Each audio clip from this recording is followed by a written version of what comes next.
Welcome to study bus channel. இந்த வீடியோவில் என்ன பார்க்க போகிறோன்னா, ஆசிரியர்கள், டெட் தேர்வர்கள் மற்றும் அரசு பள்ளி தொடர்பான தகவல்களை தொடர்ந்து கவனித்து வருபவர்கள் இந்த செய்தியை தவறாமல் நீங்கள் தெரிஞ்சுக்கோங்க. தமிழ்நாட்டில் பள்ளி மேலாண்மை குழு தொடர்பாக ஒரு முக்கியமான அரசு நடவடிக்கை தற்போது வெளியாகியுள்ளது. குறிப்பாக 2026 முதல் 2028 வரையிலான பள்ளி மேலாண்மை குழு மறுகட்டமைப்பு தொடர்பான நடைமுறைகளுக்கு அனுமதி வழங்கப்பட்டுள்ளது. இந்த அரசாணை எப்போ வெளியானது, பள்ளி மேலாண்மை குழு அப்படின்னா என்ன, யார் யார் இதில் உறுப்பினர்களாக இருக்கிறாங்க, மறுகட்டமைப்பு ஏன் செய்யப்படுது, ஆசிரியர்கள் மற்றும் பெற்றோர்களுக்கு இதனால் என்ன முக்கியத்துவம் கிடைக்குது, எல்லா இதையுமே நம்ம இந்த வீடியோவில் சுருக்கமாக தெளிவாக நம்ம பார்க்கலாம் இந்த அரசாணை பற்றி. ஓகேவா?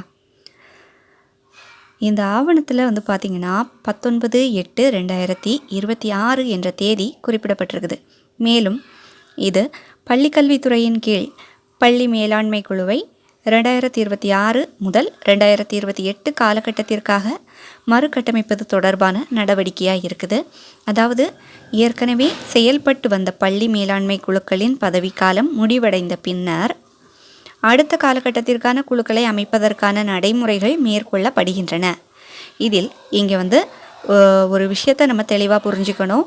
இது டெட்டு தேர்வு முடிவு, டெட்டு தேர்வு அறிவிப்பு அல்லது ஆசிரியர் பணி நியமனத்திற்கான தனி அரசாணை கிடையாது. ஆனால் அரசு பள்ளிகளில் ஆசிரியர்கள், தலைமை ஆசிரியர்கள், பெற்றோர்கள் மற்றும் பள்ளி நிர்வாகத்துடன் தொடர்புடைய ஒரு முக்கியமான கல்வித்துறை நடவடிக்கை தான் இது. அதனால்தான் ஆசிரியர் வேலைவாய்ப்பு மற்றும் பள்ளிக்கல்வி தகவல்களை பின்தொடர்பவர்களும் இதை நீங்கள் கவனிக்கலாம். எஸ்எம்சி அப்படின்னா என்ன அப்படின்னு பார்க்கலாம். அதாவது இப்போது பள்ளி மேலாண்மை குழு என்றால் என்ன அப்படின்னு சொல்லி நம்ம பார்க்கலாம். ஸ்கூல் மேனேஜ்மெண்ட் கமிட்டி, அதாவது எஸ்எம்சி என்பது பள்ளியின் வளர்ச்சியில் பெற்றோர்கள் மற்றும் சமூகத்தினரின் பங்களிப்பை உறுதி செய்யும் ஒரு அமைப்பு தான் இது.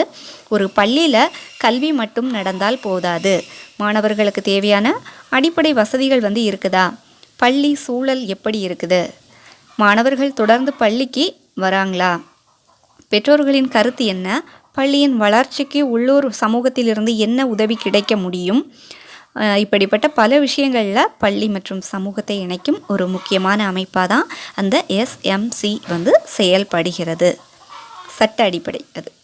அதாவது இந்த பள்ளி மேலாண்மை குழு அமைப்பு குழந்தைகளுக்கான இலவச மற்றும் கட்டாய கல்வி உரிமை தொடர்பான சட்டத்தின் அடிப்படையிலும் செயல்படுது.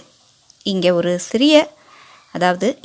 ஒரு சின்ன கிளாரிஃபிகேஷன், அதாவது சில சமூக ஊடக வீடியோக்களில் இதை என்ன சொல்கிறாங்கன்னா ஆர்டிஐ ஆக்ட் என்று குறிப்பிடுவதை பார்க்கலாம்.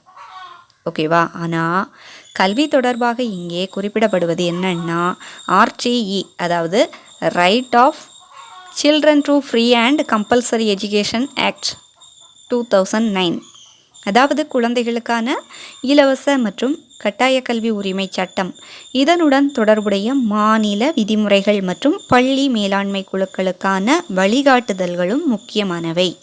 மேலும் மத்திய கல்வி அமைச்சகத்தின் 2026 எஸ்எம்சி கைட்லைன்ஸ் சமூக பங்கேற்பு மற்றும் பள்ளி நிர்வாகத்தில் பங்குதாரர்களின் பங்களிப்பை வலுப்படுத்தும் நோக்கத்துடன் வெளியிடப்பட்டுள்ளன. யார் யார் இருப்பாங்க இதில்? அடுத்து மிகவும் முக்கியமான கேள்வி என்னென்னா, இந்த பள்ளி மேலாண்மை குழுவில் யார் இருப்பாங்க? பள்ளியில் படிக்கும் மாணவர்களின் பெற்றோர் அல்லது பாதுகாவலர்கள் முக்கியமான பங்கு வகிக்கிறார்கள் இதில். அதோடு பள்ளி தலைமை ஆசிரியர், ஆசிரியர் பிரதிநிதிகள், கல்வியாளர், உள்ளாட்சி அமைப்பு பிரதிநிதிகள் போன்றவர்களுக்கும் இதில் பங்கு இருக்கிறது. சில சூழ்நிலைகளில் முன்னாள் மாணவர்கள் மற்றும் சமூகத்துடன் தொடர்புடையவர்களும் பங்கேற்கும் வகையில் அமைப்பு செயல்படுகிறது. இதோட நோக்கம் என்ன அப்படின்னு பார்த்தீங்கன்னா, ஒரு பள்ளியின் அனைத்து முடிவுகளும் பள்ளிக்குள் மட்டுமே இருக்காமல் பள்ளியுடன் தொடர்புடைய பெற்றோர்கள் மற்றும் சமூகத்தினரின் கருத்துகளும் கவனத்தில் கொள்ளப்பட வேண்டும் என்பதுதான். 2024 முதல் 2026 2026 டு 2028க்கு மாற்றம். இப்போது அடுத்த முக்கியமான விஷயத்துக்கு நம்ம வரலாம். ஏற்கனவே தமிழ்நாட்டில் அரசு பள்ளிகளுக்கான பள்ளி மேலாண்மை குழுக்கள் மறுகட்டமைப்பு செய்யப்பட்டு செயல்பட்டு வந்தன. 2024 முதல் 2026 காலகட்டத்திற்கான எஸ்எம்சி மறுகட்டமைப்பு தொடர்பான நடவடிக்கைகள் முன்பே மேற்கொள்ளப்பட்டிருந்தன. அந்த காலகட்டம் நிறைவடையும் நிலையில் அடுத்த காலகட்டத்திற்கான புதிய குழுக்களை அமைப்பதற்கான நடவடிக்கை தற்போது முன்னெடுக்கப்படுகிறது. அதாவது பழைய குழு முடிந்தது, அடுத்த காலகட்டத்திற்கான புதிய குழு அமைப்பு. இதுதான் இந்த அரசாணையின் பின்னணியை எளிமையாக நம்ம புரிஞ்சுக்கிற ஒரு வழி. ஏன் இந்த மறுகட்டமைப்புக்கு முக்கியம் அப்படின்னு பார்க்கலாம். ஒரு பள்ளியில் பிரச்சனை வந்த பிறகு மட்டும் அதை தீர்க்காமல் பள்ளியின் தேவைகளை முன்கூட்டியே கண்டறிந்து செயல்படுவது தான் நல்ல பள்ளி நிர்வாகத்தின் ஒரு முக்கிய அம்சமாக இருக்குது. உதாரணத்துக்கு பார்த்திங்கன்னா, ஒரு பள்ளியில் குடிநீர் வசதி போதுமானதாக இல்லை என்று வச்சுக்குவோம், ஓகேவா? அல்லது கழிப்பறை பராமரிப்பு தேவைப்படலாம். மாணவர்களுக்கு பாதுகாப்பான பள்ளி சூழல் தேவைப்படலாம். மாணவர்கள் தொடர்ந்து பள்ளிக்கு வருவதில் பிரச்சனை இருக்கலாம். பெற்றோர்களுக்கும் பள்ளிக்கும் இடையே போதுமான தொடர்பு இல்லாமல் கூட இருக்கலாம். இப்படிப்பட்ட விஷயங்களை பள்ளி மேலாண்மை குழு கூட்டங்களில் விவாதித்து தேவையான நடவடிக்கைகளுக்கு வழிவகுக்க முடியும். அதனால தான் SMC என்பது வெறும் பெயருக்கான குழு அல்ல. சரியாக செயல்பட்டால் பள்ளியின் அன்றாட வளர்ச்சியில் சமூக பங்கேற்பை அதிகரிக்கக்கூடிய அமைப்பாக அது இருக்கும். ஆசிரியர்களுக்கு என்ன முக்கியத்துவம் இதில், அதாவது ஆசிரியர்களுக்கு என்ன முக்கியம் அப்படின்ற ஒரு கேள்வி இருக்குது.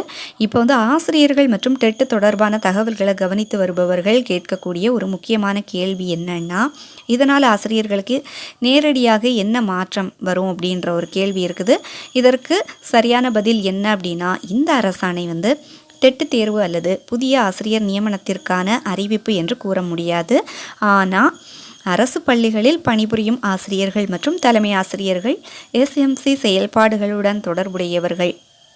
பள்ளி மேலாண்மை குழு என்பது பள்ளி நிர்வாகத்தையும் பெற்றோர்களையும் சமூகத்தையும் இணைக்கும் அமைப்பு என்பதால் பள்ளியில் பணிபுரியும் ஆசிரியர்களுக்கும் இது முக்கியமான விஷயமாகிறது. அதனால் டெட் தேர்வு, ஆசிரியர் வேலைவாய்ப்பு மற்றும் பள்ளி கல்வி தொடர்பான செய்திகளை தொடர்ந்து பார்க்கும் நீங்கள் இந்த தகவலை தெரிஞ்சு வச்சுக்கிறது ஒரு யூஸ்ஃபுல்லாக இருக்கும். பெற்றோர்களுக்கு முக்கியத்துவம் என்ன அப்படின்னா, அதே போல் பெற்றோர்களும் இதை கவனிக்கணும். உங்கள் குழந்தை படிக்கும் பள்ளியில் SMC எப்படி செயல்படுகிறது, கூட்டங்கள் முறையாக நடைபெறுகிறதா, பெற்றோர்களின் கருத்துகள் கேட்கப்படுகிறதா, மாணவர்களுக்கு தேவையான அடிப்படை வசதிகள் குறித்து பேசப்படுகிறதா, பள்ளியின் வளர்ச்சியில் பெற்றோர்களுக்கும் சமூகத்தினருக்கும் பங்கு இருக்கிறதா என்பதை தெரிந்து கொள்வது முக்கியம். ஏனென்றால், அதாவது குழந்தையின் கல்வி என்பது ஆசிரியரின் பொறுப்பு மட்டுமல்ல, பெற்றோர், ஆசிரியர், பள்ளி நிர்வாகம் மற்றும் சமூகத்தினரின் இணைந்து செயல்படும் போது தான் மாணவர்களுக்கு சிறந்த கல்வி சூழலை நம்ம உருவாக்க முடியும். 2026 SMC கைட்லைன்ஸ் முக்கிய நோக்கம் அப்படின்னா என்ன? அதாவது என்ன நோக்கம்னா, 2026ஆம் ஆண்டு மத்திய கல்வி அமைச்சகம் வெளியிட்டுள்ள SMC கைட்லைன்ஸிலும் பள்ளி நிர்வாகத்தில் சமூக பங்கேற்பு மற்றும் டிசென்ட்ரலைஸ்டு பார்ட்டிசிபேட்டரி ஸ்கூல் கவர்னன்ஸ்க்கு முக்கியத்துவம் கொடுக்கப்பட்டிருக்குது. அதாவது பள்ளி தொடர்பான விஷயங்களில் பள்ளியை சுற்றியுள்ள சமூகத்தினரையும் இணைத்து செயல்பட வேண்டும் என்பதே இதன் அடிப்படை நோக்கம். இதனால் பள்ளி என்பது ஒரு தனி அமைப்பு அல்ல, அதை சுற்றியுள்ள சமூகத்துடன் இணைந்து செயல்படும் கல்வி மையமாக இருக்க வேண்டும் என்ற எண்ணம் வலுப்பெறுகிறது. முக்கியமான கிளாரிஃபிகேஷன் என்னென்னா, இங்கே இன்னொரு விஷயத்தை குறிப்பாக நம்ம சொல்லணும். இந்த செய்தியை பார்த்ததுமே SMC விட்டதால் டெட் தேர்வு இல்லையா, ஆசிரியர் வேலை நியமனம் வருகிறது என்று அர்த்தமா, SMC உறுப்பினர் தேர்வு என்பது ஆசிரியர் வேலை வாய்ப்புடன் தொடர்புடையதா என்று குழப்பமடைய வேண்டாம். அப்படி இந்த அரசாணையை பொருள் கொள்ளக்கூடாது, ஓகேவா?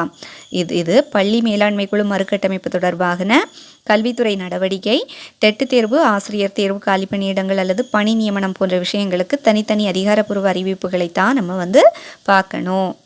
அதாவது ஆக மொத்தமாக பார்த்தா 2026 to 2028 காலகட்டத்திற்கான பள்ளி மேலாண்மை குழு மறுகட்டமைப்பு தொடர்பான நடவடிக்கைகளுக்கு அரசு அனுமதி வழங்கியுள்ளது. இதன் முக்கிய நோக்கம் பள்ளி வளர்ச்சியில் பெற்றோர்கள், ஆசிரியர்கள் மற்றும் சமூகத்தினரின் பங்களிப்பை வலுப்படுத்துவது தான்.